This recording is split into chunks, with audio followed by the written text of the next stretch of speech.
Hi, everybody. This is Dr. Lisa. We're going to talk about anger. I know everybody's favorite emotion, and this is part 2 of the anger series.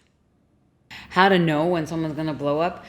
I, I don't want anybody to have to walk on eggshells. I don't like to walk on eggshells. I live with a powder keg, walking on eggshells every day with that said mother at one point. So if you're in that situation, that's going to have that's going to be difficult, and it's going to have an effect on your body, and it's going to make you feel a little bit uncomfortable. And it's going to, stress your adrenals, decrease your cortisol levels, and that response time lessens as you're more hypervigilant and reactive. And then boom. If you do notice it, what I would say, or how to notice it actually, what I would say is notice what you're feeling in your body. If you feel like a pang in your gut, something's coming. If you start all of a sudden having a headache or feeling down or angry yourself, something is coming. Who are you around? What's the situation? Take a look around. You can be aware of your spidey senses, if you will, your psychic senses, just by if you change the way that in your milieu right in front of you that you feel. Something's coming. Be aware of it and get out of the way. If you haven't done anything, there's no reason for you to be sitting there. You can't always get out of the way of it because you never know when it's going to blow. But if you're constantly worrying about somebody is going to blow, you need to get into some sort of, figure out what your choice is and what's the benefit of that, or get them and have them choose to get into some sort of counseling or anger management, and you guys into some sort of couples therapy or personal development program or coaching program to just change it, because it's not worth living like that. That's a terrible way to live, always wondering if someone's going to blow, or yourself wondering if you're going to blow. So there's help. What is anger really? Most anger, yes, it's about a situation. Maybe I take this dish here and it broke by accident. I don't even know if you can see that in the screen, but if you can, there's a dish here, a bowl. I'm just referencing it. But let's say you drop it and you break it, and you get angry at yourself for breaking it, and the person gets angry at you for breaking it. You got to kind of ask yourself, is it worth getting angry over? Are you going to think about that 10 years from now? Probably not. You're not going to even remember if they bring it up to you. So it's not really the way to live in your anger, but some of us live in it. And why? Mostly what I've seen is depression actually manifests as anger turned inward. So all the anger that has been turned inward, that is actualizing as a depressive disorder, you got to look and be like, what are you really angry about? What are you really depressed about? Well, you're probably really angry and depressed about creating a life that doesn't work for you. You're probably angry and depressed about the choices and decisions you made to create that said life that doesn't work for you, which also means you're angry at yourself for believing that you're less than what you are to create a less than life that is unjoyous and non-tolerable, that you create depression. Now, I'm not saying, if I would have to do a whole other video about, chemical depression and, how some of it is genetic and those sorts of things, but there are depressive disorders that are not otherwise specified that are situational and contextual. That's what I'm talking about. Situational and contextual, with you in your environment. And if you don't choose to be different in your environment, with you in your environment, what's going to change? It's your life. How are you going to choose to lead it? So I always say, if I'm angry, and I always tell my clients, what are you unhappy about? If somebody's really angry and their stomach hurts, I always say, what can't you digest? What can't you stomach? If someone has gallbladder pain, I say, tell me something or someone in your life that you just want to say, the gall of you, how dare you? And if somebody's liver is having some problems, I'm like, what is that age-old resentment or revenge or rejection or regret that's just lodging in those two lobes of your liver? Now, this is a different way of talking, body talk and whatnot. But if someone gives me a symptom and those kind of places in the body are things where we hold anger and rage and fury and hate and unresolved anxieties that actualize as depressions and sadnesses and disorders and a life not lived. Sad. Absolutely. I feel statements, journaling. A lot of exercises I give to people for home play after counseling sessions or even classes or even on my Zoom calls. I'll be like, write out 15 things that you're angry about. Write out 25 things that you resent. And then I say shred it. Burn it. Put on some music and scream at the top of your lungs and dance it out. Anything to keep it moving. Move it, move it. You don't want to get stuck in it because things like anger will stick you. And what I mean by stick you, it'll stop you from doing. It'll stick you can be depression, stick you can be procrastination, stick you can be not showing up for work, stick you can be, I think I'll have 6 drinks and then not show up for the presentation tomorrow. Stick you can be, oh, I feel horrible and angry, I'm going to go shop online, but I don't have any room on my credit card, so I'm going to borrow, it can branch out. Nip it at the bud. If I notice that someone is angry, and what I suggest to people is actually say to them, be like, hey, I'm sensing, or can I ask you a question?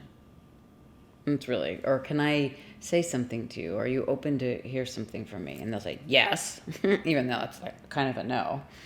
But if they say yes, be like, okay, I'm sensing that you might be angry. Did I do something?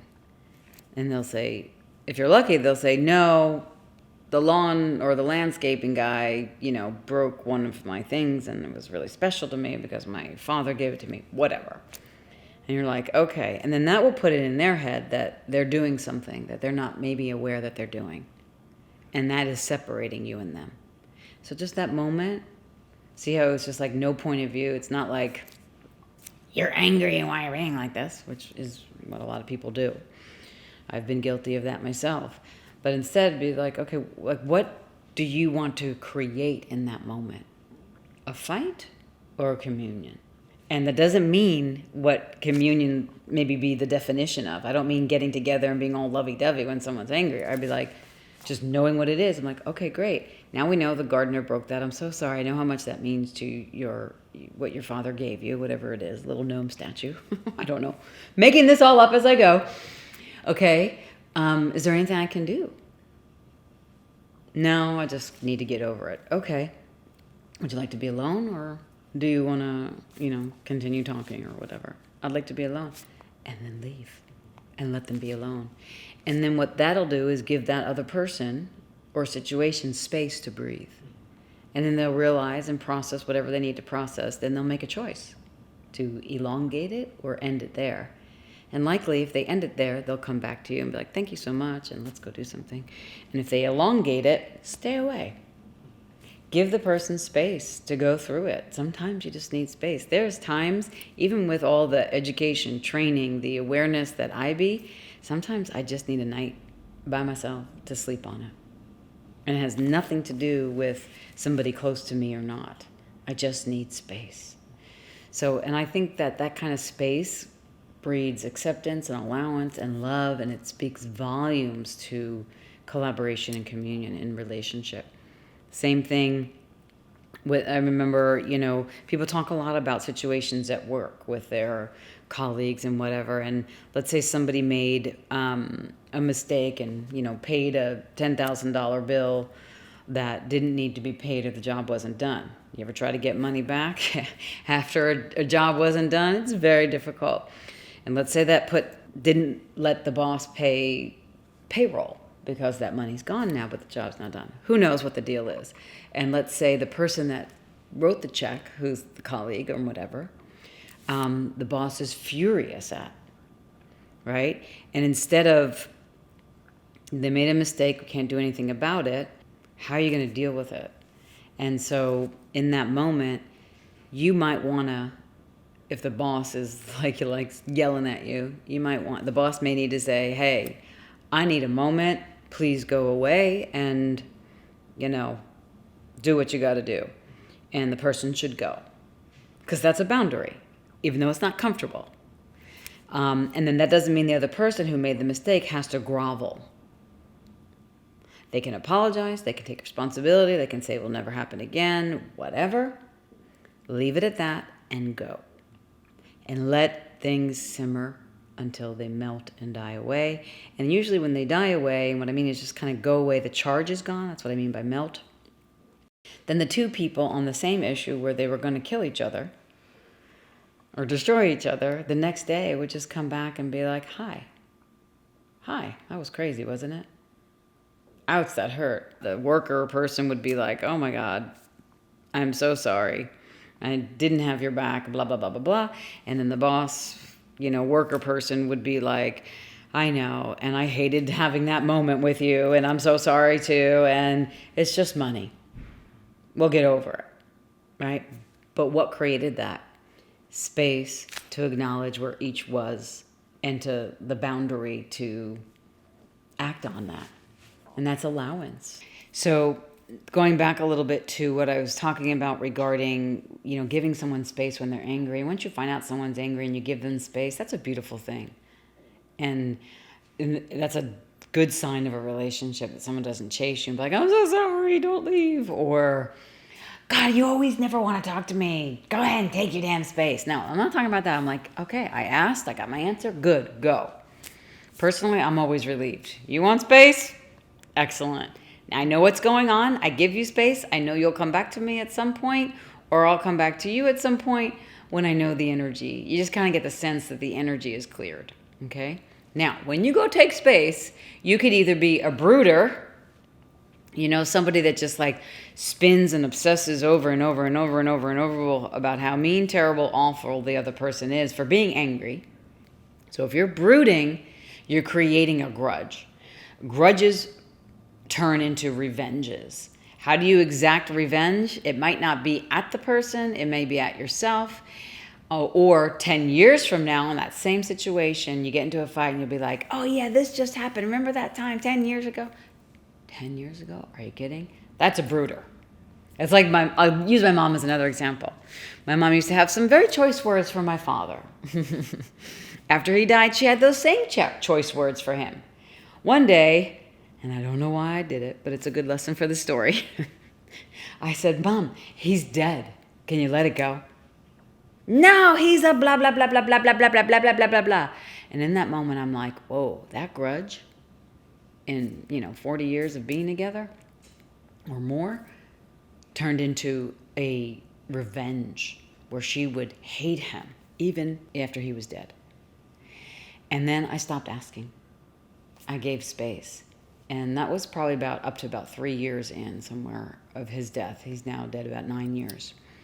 And after that 3-year period of time, I started not hearing those same names. I started hearing, I'm glad you had that relationship with him. I'm glad you remember that about him. I'm glad this. And I'm like, I still don't like him, but I'm glad you have that. That makes me happy. And then even recently, I don't have any comments negatively. She's had a psychic change. Something happened. I don't know what that is, but that's an extreme example of a brooder that turns into a grudge, that turns into a revenge, that even when someone's dead, to keep that up, if someone's not in your life and you're still thinking about them, it is a grudge that has moved into resentment and revenge. And you think it's giving you entitlement of being right and they're wrong, but what it actually is doing is destroying you and keeping your anger alive. And it's growing like mold inside of you. The mold of your cynicism, skepticism, doubt, and anybody that smells like or looks like or tastes like whatever that revenge or grudge is, and whomever it is, in this case for my mother, it was my father, anybody that acts like that mold thrives and becomes larger and thicker and deeper and yuckier, and you become more cynical. She got her hate at my father out by acknowledging it through that hatred of him. That's all it did. And until she was finally done with how many times she said it, and it was a lot of times, she had to own her hatred. Thank God she did, because then it changes. Case in point, might have taken her 9 years, but 9 years versus 50, they had a pretty tumultuous relationship. I'll give her those 9 years. Thanks for joining me for this series. I hope you enjoyed it. Feel free to post in the comments any awarenesses or anything that you learned. I'd love to hear it, and I read them all. Might not be able to respond to them all, but I do read them, and I am notified about them. If you enjoy what you saw here or it spoke to you, like it, subscribe, hit the bell so that you know whenever I go live and there's more new videos out. And feel free to share this. Share this channel with anybody that may be struggling, anyone that's looking for a new perspective, or anyone that just likes to do a deep dive into their own psychology to create a reality that's different than what is today.